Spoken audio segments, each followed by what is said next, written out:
Sejam muito bem-vindos a mais um vídeo aqui do canal. Hoje, treino de costas, tem uma particularidade sobre o treino de hoje bem interessante, porque semana passada eu tive uma distensão na lombar, mostrando uns alongamentos da minha aula de Pilates. Então, tem gente que aprende com isso, sempre que vocês forem treinar, tem que não estar falando ao mesmo tempo. O que acontece quando eu estou dando aula?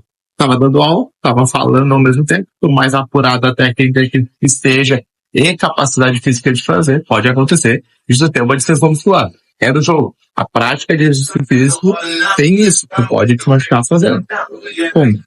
Traga essa informação do treino de hoje lá dentro, onde eu vou amenizar um pouquinho um exercício que eu tinha que fazer, que é a remada curvada, vou fazer uma adaptação, quero mostrar pra vocês, e quero mostrar pra vocês também a variação que eu vou fazer agora na preparação, na série de aquecimento. Então fica comigo no vídeo aí. O exercício que eu escolhi para começar foi aqui a depressão escapular suspenso, tá? Eu estou utilizando ali, ó, não sei se vocês conseguem visualizar, mas eu estou utilizando o elástico, tá? Por que do elástico? Vamos lá. Primeiramente, porque é a série de preparação, a série de aquecimento.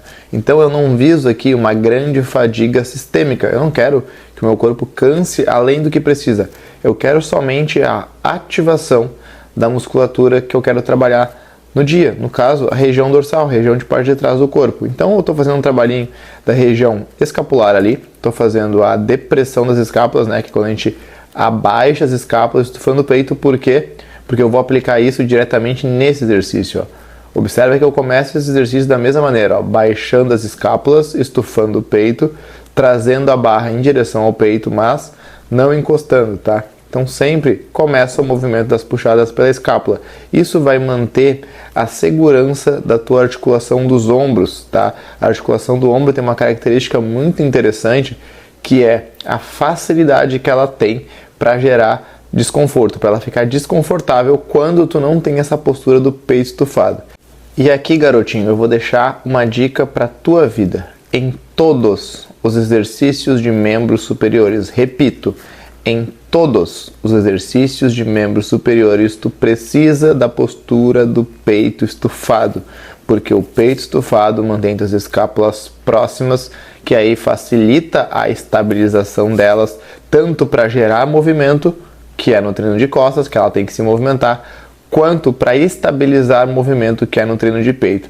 Aí está o exercício que eu queria passar para vocês hoje, tá? Eu não conseguia fazer a remada curvada da maneira tradicional, em virtude da lesão na lombar que eu tive na semana passada. Eu adaptei para essa remada no banco. E as características, pessoal, são exatamente as mesmas. Eu usei o halteres para conseguir uma amplitude um pouquinho maior. Se eu usasse a barra devido à angulação desse banco, eu não ia conseguir uma amplitude tão grande, tá? Lembra que eu estou associando meus movimentos de remada a movimentos de extensão da coluna? O banco permite exatamente isso. Pode ver, ó, eu tiro o meu peito do banco, eu faço um movimento de estufar o peito, tentando tirar o peito do banco realmente. E aí na fase de alongamento, eu realmente alongo o exercício. Eu deixo o peso puxar minhas escápulas para baixo, para que eu tenha então que retornar esse movimento.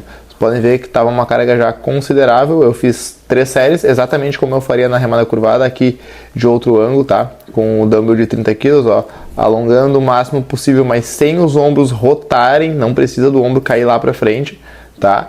A cervical vai acompanhar o movimento da coluna, afinal, coluna é tudo, tá? Então trabalha aí o movimento da cervical associado ao movimento de extensão da coluna, trazendo sempre os cotovelos próximos, tá? Pensa sempre em remadas e manter o teu cotovelo próximo. Facilita para que tu mantenha o peito estufado, e lembra que se eu falei, teu peito está estufado, teus ombros estão seguros.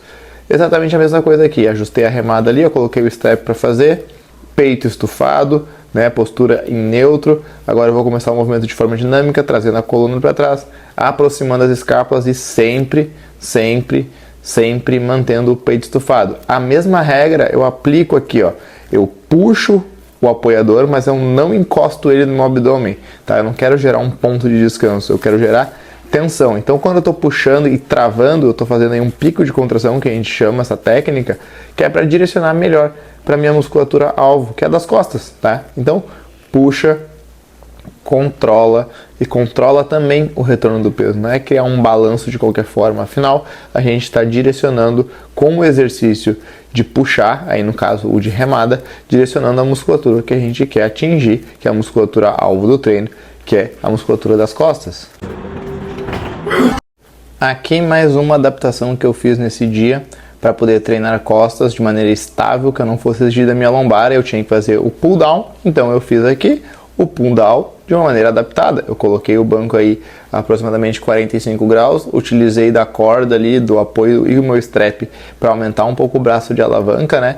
E eu fiz o que? Exatamente a mesma flexão de ombros. Aulinha de anatomia rápida para vocês. O latíssimo dorso, ele tem parte dele relacionada à flexão dos ombros, que é exatamente esse movimento de descer o braço, tá? Então, trabalha aí o latíssimo dorso. Agora o movimento específico de fortalecimento da cintura escapular, vulgo trabalho de deltoide posterior, que é o crucifixo invertido na máquina. E como eu treinei costas e posterior de ombro, não tem problema nenhum em eu movimentar minhas escápulas. Pelo contrário, vai ser benéfico, porque ela já está bem ativada. Observa a escápula aproximando, agora a escápula afastando no retorno do exercício. Então o ciclo de alongamento e encurtamento, ele tem que ser mantido durante todo o arco do movimento.